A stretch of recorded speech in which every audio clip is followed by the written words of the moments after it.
I gotta get to the fight news. Holy shit.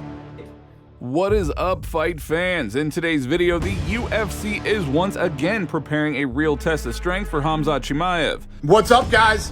Here with another announcement. On Saturday, June 22nd, we'll be going to Saudi Arabia. Our first fight in the kingdom will be a fight night that will air live and free on ABC. And the main event will be former middleweight champion Robert Whittaker versus 13-0 undefeated Khamzat Chimaev to see who will be the #1 contender for the UFC middleweight championship. Yeah, that's not a joke. That's a big fight. It's a big deal. That's a very, very interesting fight. It's gonna be fun. That's gonna be fun. That's gonna be fun. That's gonna be a fun fight. This is not just a fight, it is a turning point.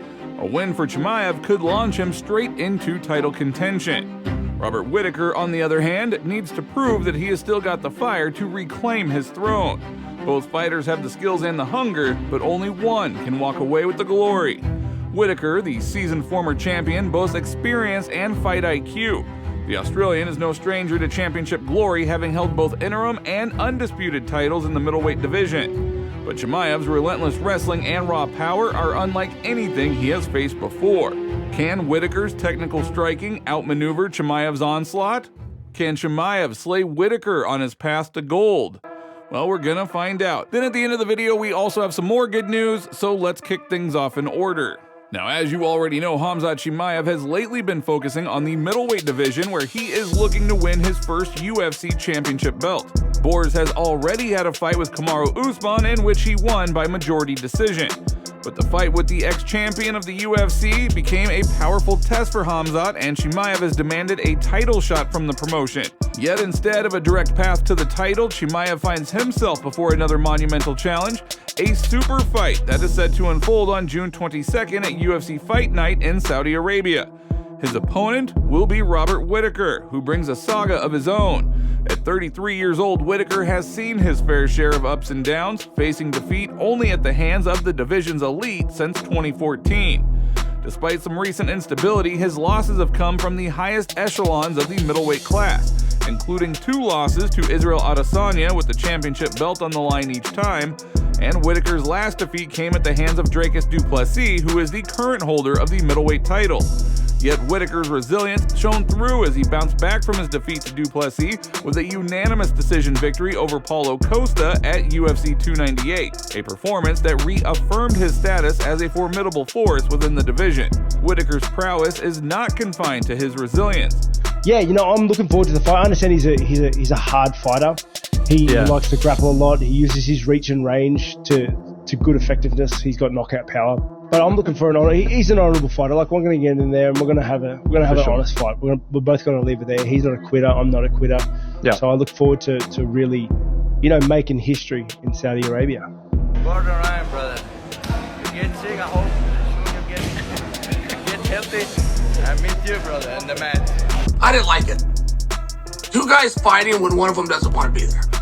I've seen that. You guys have too. On the playground, on a bus, and somewhere where something. But he didn't want to be there. He was scared of it from the start. He didn't know how to get out of it. Next thing you know, he's in a fight. He just wants the thing to be over. I don't like it. His striking is a testament to his danger within the octagon, with 10 knockout victories. But Robert's main danger is the ability to defend himself. Whittaker himself very rarely wrestles. During his UFC career, the Australian took his opponents to the mat only 4 times. He prefers to fight in the stand-up. Chimaev, though, is famous for his ability to destroy opponents with his wrestling.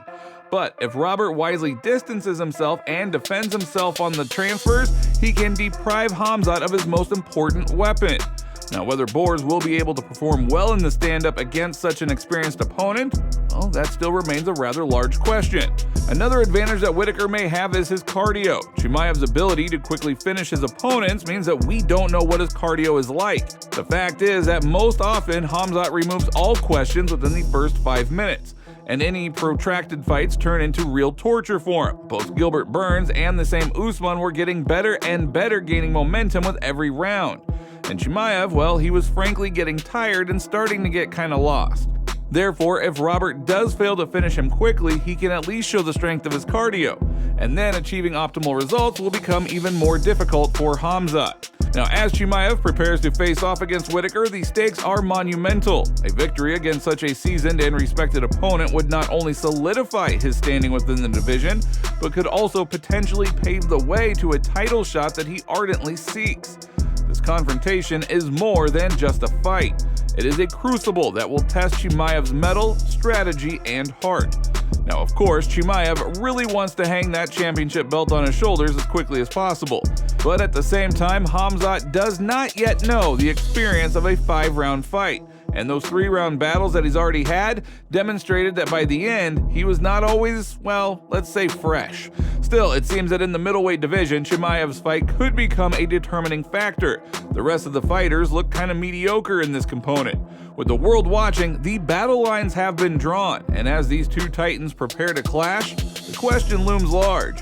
Will Chimaev's relentless pursuit of glory propel him past the formidable challenge that Whittaker presents? Or will the experienced Australian prove once again that his place among the middleweight division elite is undisputed? As the sands of Saudi Arabia prepare to host this monumental encounter, the anticipation builds for a showdown that promises to be etched into the annals of UFC history.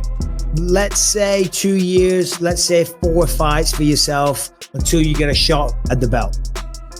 Who do you think at that time will be the champion of the world? Have you this division? I feel like a guy that you didn't mention who could be up there is Khamzat. And yes, you know, a bad matchup for really all those guys. He would be a tough fight and a bad matchup for all those guys. And so I could see, you know, him, depending on what he wants to do, if he wants to get back down to 170 or if he wants to just continue to fight at 85, I could see him, like I said, because he's a little bit ahead of me. He's in the rankings now and stuff. He'll probably fight for the belt within 1 or 2 fights. Like it could be his next one, it could be one more.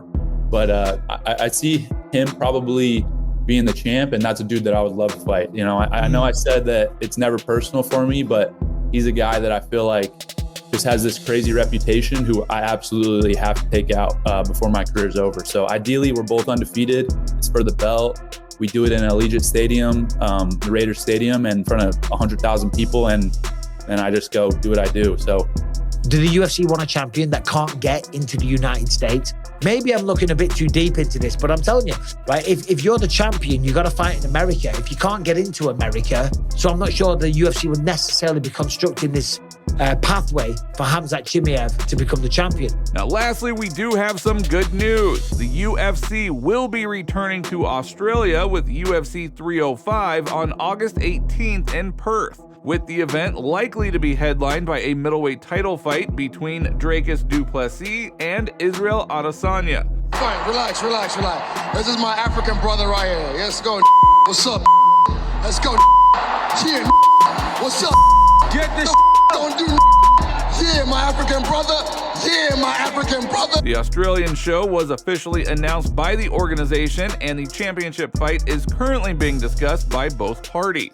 Now, last September, Israel Adesanya suffered a sensational defeat, losing by unanimous decision to Sean Strickland and then losing the UFC middleweight belt. Then in January of this year, Dricus du Plessis defeated Strickland by split decision and became the new division champion. According to the UFC's plan, the title fight between du Plessis and Adesanya was supposed to headline the UFC 300 event in Las Vegas. However, the champion pulled out of the fight, citing injury and lack of time to prepare. Now, adding some intrigue to the potential confrontation between Adesanya and du Plessis is a personal conflict that arose after the South African promised to become the first real African UFC champion, calling into question the African affiliation of the Nigerian living in New Zealand. What's Joe Rogan's dream? What's Joe Rogan's dream? Joe Rogan, Dana White. What's Dana White's dream? Brother, why you keep telling me, bro? We gotta fight. You should mention my name, bro. Come on, bro. Stay here. Come on, talk to me, bro. Come on, show, bro. We gotta sell this fight, bro. This is you, huh? That's all for today. If you liked the video, don't forget to like and subscribe to the channel because it is very important to us. And thank you all in advance.